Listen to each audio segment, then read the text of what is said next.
Great poets ہیں. تو ایسے ہمارے یہاں غالب ہیں, میر تقی میر ہیں, غالب ہیں, اقبال ہیں, یہ گریٹ پوئٹس ہیں. اس کے بعد آتے ہیں جن کو ہم کہتے ہیں میجر پوئٹس.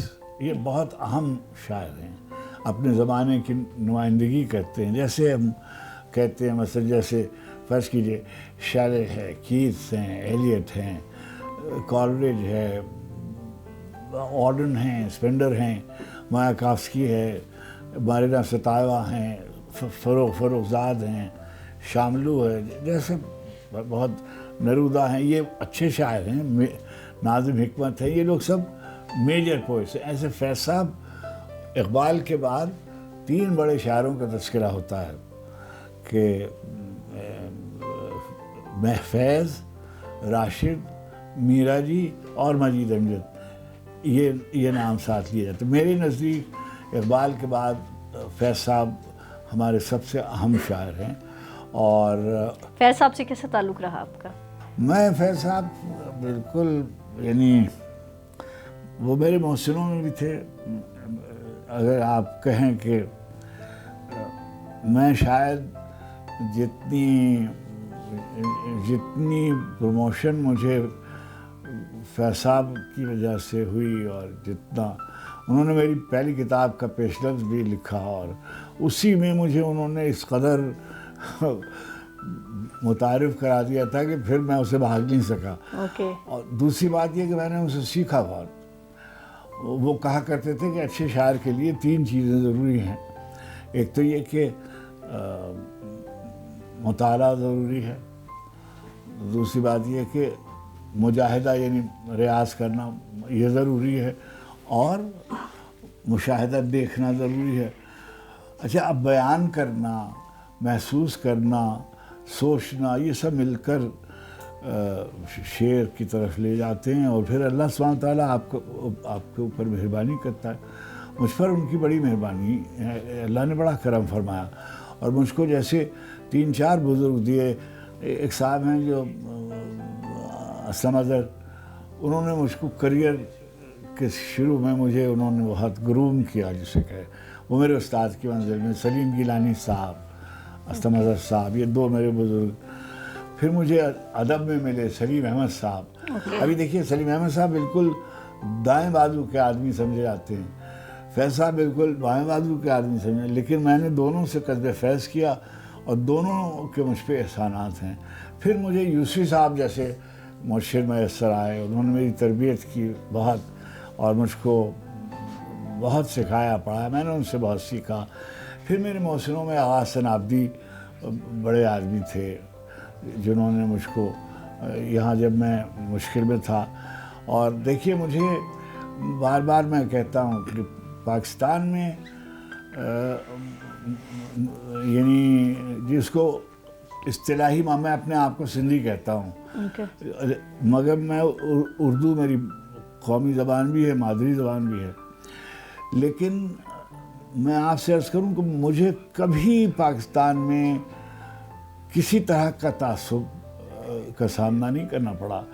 بلوچستان میں میرے اس قدر دوست تھے کہ آج بھی ہیں. یعنی مثلا اگر آپ مجھ سے کہیں کہ میرے 5 دوست پاکستان میں کیا ہیں, تو میں کہوں گا ایک شاہ محمد مری ہے, ایک ایوب بلوچ ہے, عبداللہ خان جمال دینی تھے جی.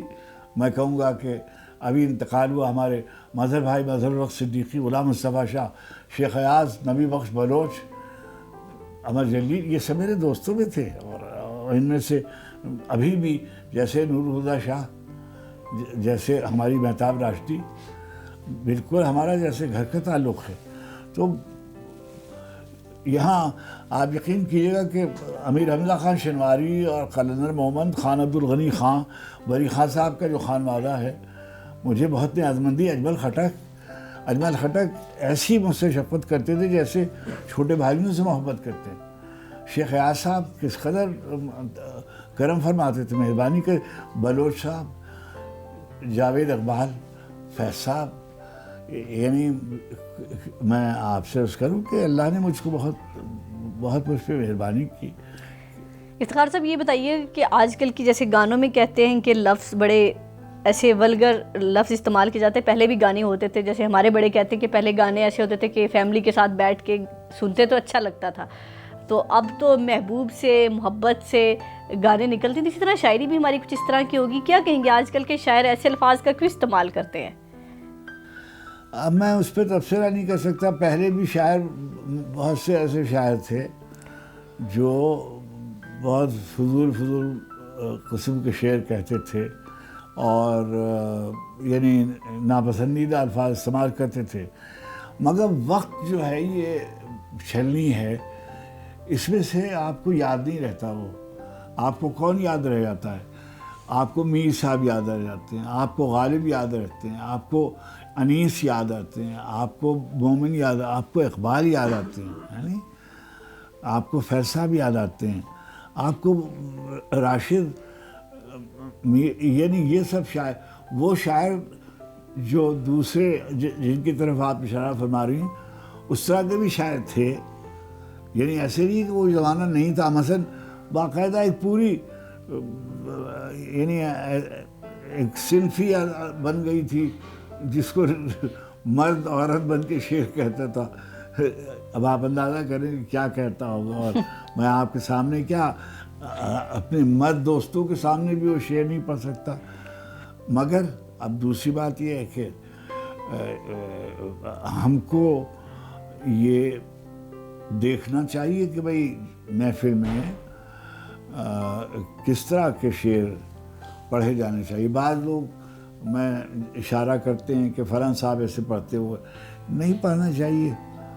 کوئی مثلا میں تو جب ہم شعر کہہ رہے ہوتے ہیں، جب ہم 20 برس کے ہوتے ہیں تب ہم اور طرح کی باتیں کر رہے ہوتے ہیں. جب ہم 50 برس کے ہوتے ہیں تو ہم اور طرح کی باتیں کرتے ہیں. جب ہم اور ہماری عمر بڑھتی ہے تو وقت کے ساتھ ساتھ اور یہ خیال کرنا چاہیے کہ اب جو میڈیا ہے، اس قدر میڈیا میں مثلا ریڈیو بھی آ گیا، ٹی وی بھی آ گیا، اور سب سے ظالم میڈیا تو سوشل میڈیا آ گیا ہے نا. کہ ابھی کوئی ایک آدمی ایک فضول بات کر دیتا ہے یا اچھی بات کر دیتا تو وائرل ہو جاتی ہے، وہ وائرل ہو جاتی ہے اور سب کو یاد آ جاتی. اچھا، اور اس سے نقصان بھی ایک ہوا ہے کہ میں نے کہیں تقریر میں کسی جگہ کہا کہ حافظے کی موت واقع ہو گئی. اب آپ کوئی چیز یاد رکھنا نہیں چاہتے، آپ کو خود رہ جاتی ہے وہ. مثلا میں اپنے ایک کمرہ چھوڑ کر میرے سونے کا کمرہ ہے، تو جب میں پڑھتے پڑھتے مجھے کوئی چیز دیکھنا ہوتی تو میں وہ یہاں آ کر اور ان کتابوں میں مثلا غالب کا کوئی مصرع ہے یا فیض کی کوئی مصرع ہے، حافظ کا کوئی، مولانا رومی کا کوئی مصرع ہے، تو آتا ہوں دیکھتا ہوں پھر چلا جاتا ہوں کتاب لے کر. اس لیے کہ مجھے یہ سوشل میڈیا ہینڈل کرنا نہیں آتا. مگر میں نے دیکھا ہے کہ میرے بعض دوست اسی وقت اس پر دیکھ لیتے ہیں. جی. اچھا، میں نے سیکھنے کی کوشش کی تو میں تلفظ وغیرہ چیک کر لیتا ہوں اور کچھ مجھے نہیں آتا. تو سر کتنی کتابیں اب تک پڑھ چکے ہیں؟ اگر ہم تعداد میں تھوڑا سا آپ کے حافظے میں اگر یاد ہو، اگر حافظے کی بات ہو رہی ہے، کتنی کتابیں افتخار عارف صاحب پڑھ چکے ہیں اب تک؟ نہیں، میں کہہ نہیں سکتا ہوں، اس لیے کہ یہ تو کوئی میں نے شمار کر کے تو پڑھی نہیں، لیکن پھر بھی آئیڈیا پڑھا بہت. دیکھیے، بہت پڑھا.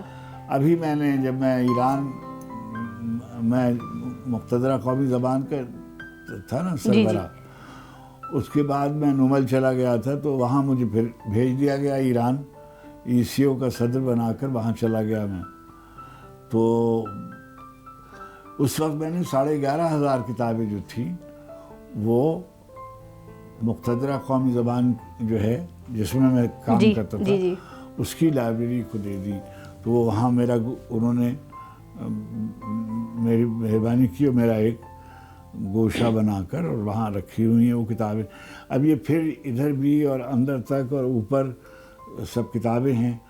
میں کہوں کہ یہ سب میں نے پڑھی ہوئی ہیں، نہیں، ایسے نہیں ہے، لیکن ان میں سے کسی کے 50 صفحے پڑھے ہوئے ہیں، کسی کے 10 صفحے پڑھے ہوئے ہیں، کسی کو صرف دیکھا ہے، پوری کتاب پڑھی ہوئی ہے، کسی کو بار بار پڑھا ہوا ہے. ایسی کتابیں بھی ہیں کہ بار بار پڑھی جاتی ہیں. اور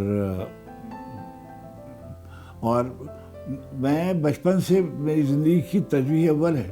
میں ایک نظم بھی میری ہے کہ میری زندگی میں بس ایک کتاب ہے, ایک چراغ ہے, ایک خواب ہے اور تم ہو.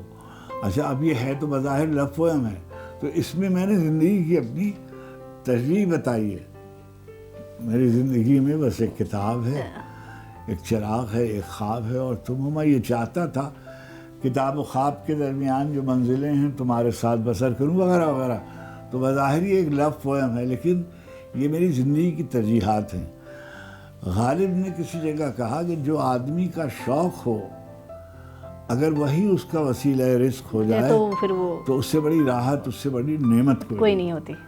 تو میں چاہتا تھا کہ اللہ سبحانہ تعالیٰ مجھ کو اتنے پیسے دے دیں کہ میں جو کتاب خریدنا چاہوں وہ خرید سکوں, وہ میں کتاب خرید لوں. چنانچہ اس میں بہت سی کتابیں ایسی ہیں کہ جو مجھے ادیبوں نے, شاعروں نے تحائف ملے ہیں, مجھے عطا فرمائیں. اور بے شمار کتابیں ایسی ہیں جو میں نے خریدی ہیں. اور ابھی بھی اب میں کیا افسوس کروں کہ بعض اوقات یہ تعصب بھی ہوتا ہے کہ یہ کتاب میں نے ابھی پڑھی نہیں پڑھی.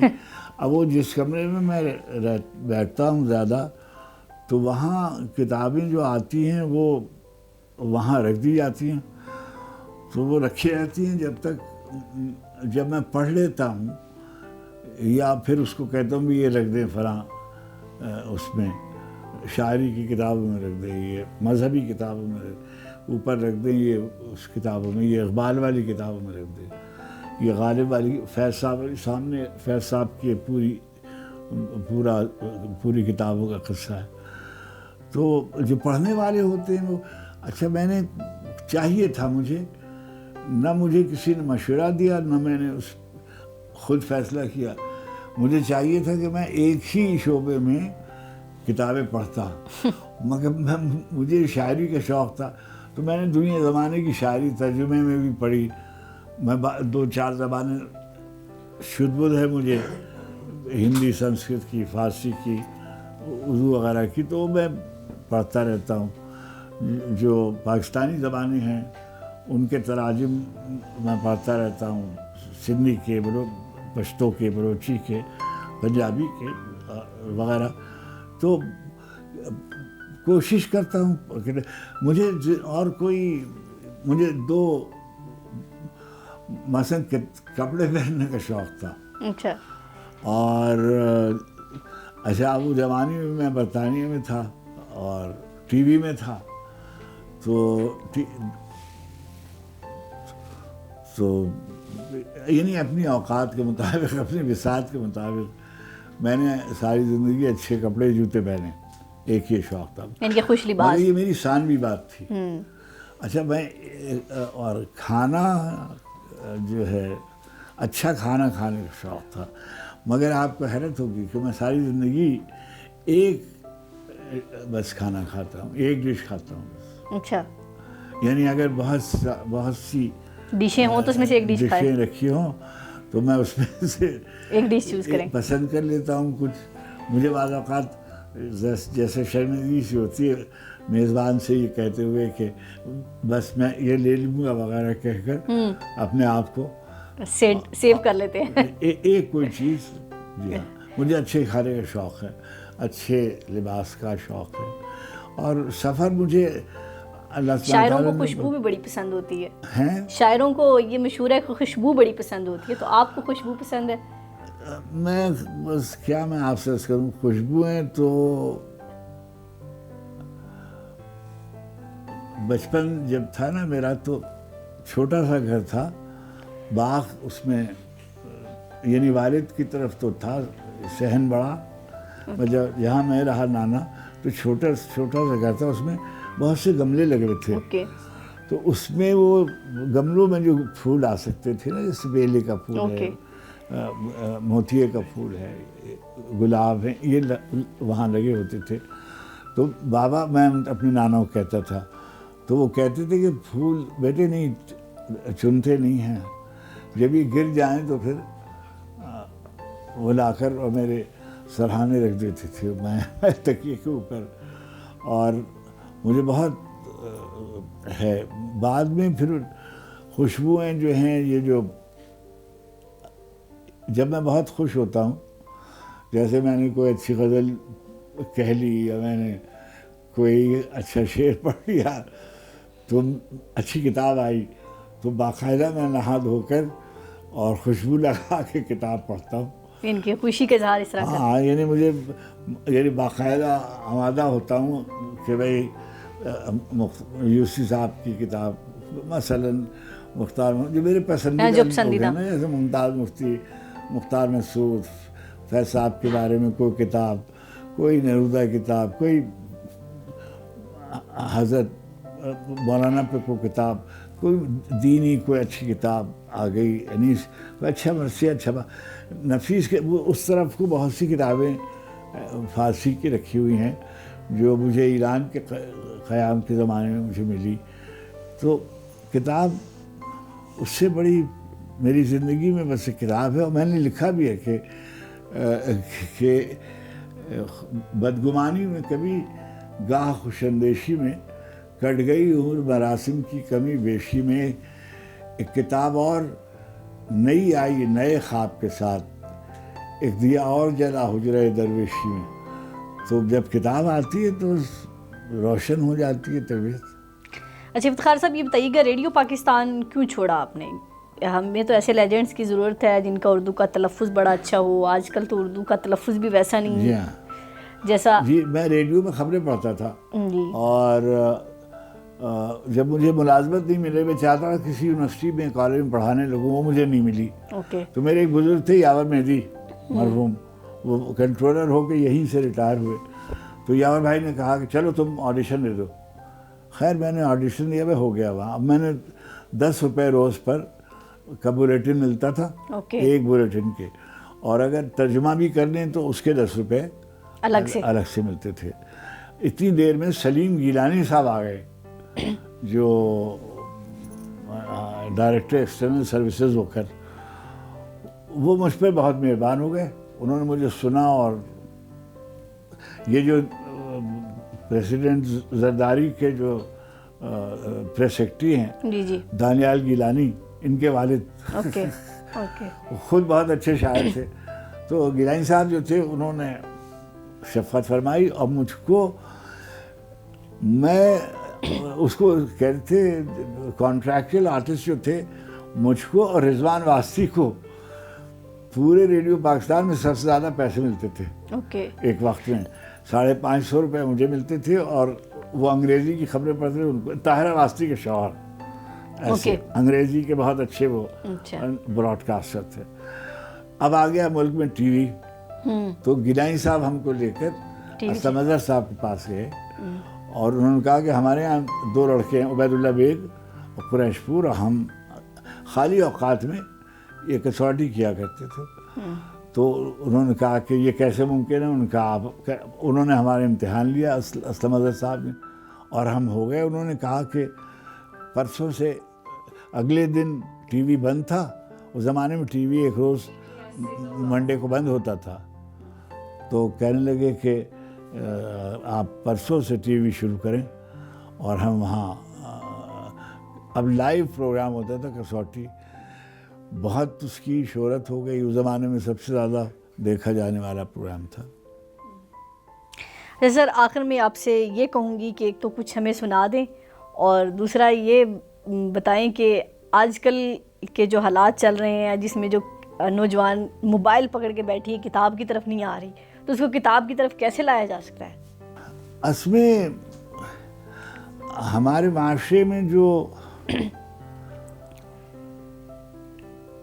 ایک پریورٹیز جنہیں ہم کہتے ہیں، زندگی کی ترجیحات، جی، وہ بدل گئیں.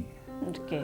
ہمیں یہ بتایا گیا کہ کامیاب آدمی وہ ہے جس کے پاس پیسہ ہے. کامیاب آدمی وہ نہیں ہے جو اپنی شرطوں پہ زندگی گزار رہا ہے. اگر مجھے اچھا لگتا ہے کھیلنا تو میں کھیل نہیں، مجھے پیسے چاہیے. مجھے اچھی لگتی ہے کتاب، مجھے پڑھانا اچھا لگتا ہے، میں کمیونیکیٹر اچھا ہوں، نہیں، مجھے پیسے چاہیے. اور جو پیسہ ہے وہ ہے، پیسہ طاقت ہو جاتا ہے. جس کے پاس طاقت ہے وہ پیسہ حاصل کرنا چاہتا ہے. اور پھر طاقت اور دولت یہ دونوں مل کر صاحبان ہنر کا مذاق اڑاتے ہیں، اس کو انڈرمائن کرتے ہیں. بیشتر ایسا ہوتا ہے. اور یعنی ساری دنیا میں، نہیں پاکستان میں ہی نہیں، سبھی جگہ ایسا ہے. اور میں نے بہت دن یورپ میں گزارے ہیں، بہت دن میں نے ایشیا کے دوسرے ملکوں میں گزارے ہیں. تو یہ تو ہے. اور کتاب کیسے واپس آئے گی، کس شکل میں واپس آئے گی؟ ابھی آپ دیکھیے، آپ تو عمر کے جس مرحلے میں ہیں، آپ نے تو سوشل میڈیا کا زمانہ پایا ہے نا. جی. جب سے آپ نے ہوش سنبھالا. میرے زمانے میں تو ایک ہی ٹی وی تھا نا، پی ٹی وی. ایک ہی ریڈیو تھا، ریڈیو پاکستان. ٹھیک ہے جی. اب کیا ہے کہ 105 کے قریب تو پرائیویٹ چینلز ہیں. اور جو وہ کیا کہلاتے ہیں، جو سوشل میڈیا الگ ہے، اور جو دوسرے ٹی وی الگ ہیں. پھر آپ کا ٹویٹر، فیس بک یہ الگ ہیں، ساری چیزیں وہ الگ چینل بنے ہوئے. یوٹیوبرز جو ہیں وہ الگ ہیں، ولاگرز وہ الگ ہیں. تو کوئی بے شمار اچھا نتیجہ کیا ہوتا ہے کہ کوئی چیز رجسٹر نہیں ہوتی. فوراً میں دیکھتا ہوتا ہوں کہ ابھی کسی کے انتقال پر آپ اپنی تعزیت کا اظہار کر رہے ہیں، اور اس کے 2 منٹ کے بعد آپ نے کوئی گانا لگا ہوا ہے. یعنی کوئی جذبہ جو ہے وہ سسٹین نہیں کر پا رہا. ذرا سی دیر میں آپ کا جو موڈ بدل لیتے ہیں، بدل جاتا ہے. یا جتنی تیزی سے آپ اپنے موبائل کو سوئچ آن کرتے ہیں، اتنی تیزی سے آپ کے رد عمل اور آپ کے جذبے جو ہیں وہ نشیب و فراز سے گزرتے ہیں. میں دیکھتا ہوں کہ ابھی میرے کسی کا انتقال ہوا ہے جیسے مثلا، اور آپ نے اپنے رنج و اندوہ کا خالص، یعنی اس میں کوئی مصنوعی اظہار نہیں، واقعی آپ کو رنج پہنچا، تکلیف پہنچی، اور آپ نے اس کا اپنے ملال کا اظہار کر دیا جو بالکل خالص ہوتا ہے. اس کے لیے آپ نے مغفرت کی دعا کر دی. مگر 10 12 20 منٹ کے بعد جب آپ دیکھتے ہیں تو وہی شخص جو ہے وہ کسی بہت ہی یعنی دوسری طرح کی خبر پر تبصرہ نشاط انگیز کر رہا ہوتا ہے. ایسے ہی. سر آخر میں کچھ سنا دیں ہماری آڈینس کے لیے، کچھ اچھا سا عید کے. ایک شعر بس میں آپ کو آخر میں سنا سکتا ہوں. وہ آپ ہی کے اس سوال کا جواب ہے کہ ہم تو کچھ کر نہیں سکتے، مگر ایک مشورہ دیتے ہیں ضرور. یہ میری زندگی کا یعنی ایمان ہے اور یقین ہے کہ اللہ سبحانہ وتعالی نے کبھی کسی شخص کے دل میں کوئی ایسی تمنا، کوئی ایسی آرزو نہیں پیدا ہونے دی جس کے حصول کی لیاقت اور اہلیت اور صلاحیت اس میں پہلے سے نہ رکھ دی گئی ہو. تو ہمیں نوجوانوں کو چاہیے کہ وہ اپنی استعداد پر غور فرمائیں، اپنی توانائیوں کو مجتمع کریں اور اپنا ہدف طے کریں، اور اس ہدف کا تعاقب کریں، اور ایک روڈ میپ بنائیں کہ مجھے کس وقت میں، بیٹے میں نے یہ زندگی میں کیا، یہ میں نے کر کے دیکھا، اور میں آپ سے کہوں کہ اللہ نے مجھے بہت سرخ رو کیا. میں ایسا ہی ہونا چاہتا تھا، ایسے ہی زندگی میں مجھ کو بہت کرم کیا، اللہ نے بہت مہربانی کی. آسمانوں پر نظر کر انجم و مہتاب دیکھ، آسمانوں پر نظر کر انجم و مہتاب دیکھ، صبح کی بنیاد رکھنی ہے تو پہلے خواب دیکھ. پہلے آپ اپنے لیے کوئی خواب دیکھیں، زندگی میں کیا کرنا چاہتے ہیں، اور پھر اس کے بعد آپ اس کی طرف سفر کرنا شروع کریں. کہ میں 40 برس کی عمر میں یہاں ہوں گا، 50 برس کی عمر میں یہاں ہوں گا، 60 برس کی عمر میں یہاں ہوں گا، اور ہر نئے چیلنج کے لیے تیار ہوں۔